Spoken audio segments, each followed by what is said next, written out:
Ngày đầu đến Huế, tụi tôi quyết định đi ăn theo review top thì quá trời Sukana. Nên ngày thứ hai quyết định đi ăn theo tổ tiên Mách Bảo. Nghĩa là cứ chạy xe máy dạo dạo ngoài đường, thấy chỗ nào đông đông mà đồ ăn có vẻ hấp dẫn thì ghé vào. Trộm vía là đường ăn uống của ngày thứ hai thành công ngoài mong đợi của tụi tôi luôn. Tô bún hến này có giá là 10.000. Khi mà nghe nói giá là tụi tôi mắc chữ A mầm chữ O luôn. Thời buổi này mà còn có tô bún 10.000. Mà cái quán này là mặt bằng to chà bá, có ghế bàn để ngồi đàng hoàng nha. Nhân viên thì 2-3 người á.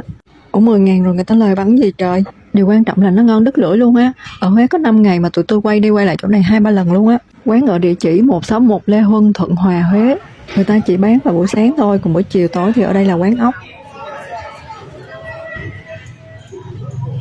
Lên rẻ cho tôi về nhà mua gốc này.